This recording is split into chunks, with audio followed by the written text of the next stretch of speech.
ಏನೂ ಕೇಳು ಕಾಣಲಿಲ್ಲ ಅಂತ ಗುರುಗಳ ಹತ್ರ ಹೋದಾಗ ಭಕ್ತಿಯಿಂದ ಗುರುಗಳಿಗೆ ನಮಸ್ಕಾರವೊಂದೇ ನಾವು ಮಾಡಬೇಕಾದದ್ದು. ಯಾಕೆ? ಅವ್ರಿಗೆ ಗೊತ್ತಿಲ್ಲೇನ, ಅವರೇ ಕರೆಸ್ಕೊಂಡಾರ್ರಿ ನಿಮ್ಮನ್ನ.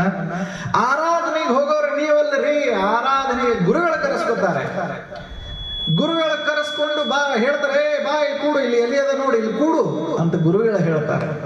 ಅದೇ ಎಲೆ ಮೇಲೆ ಹೋಗಿ ಕುಳಿತುಕೊಂಡು ಗುರುಗಳು ನೀಡುವಂತಹ ಪ್ರಸಾದವನ್ನ ಸ್ವೀಕಾರ ಮಾಡಿ, ಅವರು ಕೊಟ್ಟಂತಹ ತೀರ್ಥವನ್ನ ಸ್ವೀಕಾರ ಮಾಡಿ, ಪ್ರಸಾದವನ್ನ ಸ್ವೀಕಾರ ಮಾಡಿ, ನಾವು ಗುರುಗಳಿಗೆ ಕೇಳುವಂಥದ್ದೇನಿಲ್ಲ, ಅವರು ಕೊಡುವಂಥದ್ದಷ್ಟೇ. ಅವರು ಕೊಟ್ಟದ್ದನ್ನ ನಾವು ಇಸ್ಕೊಳ್ಬೇಕು.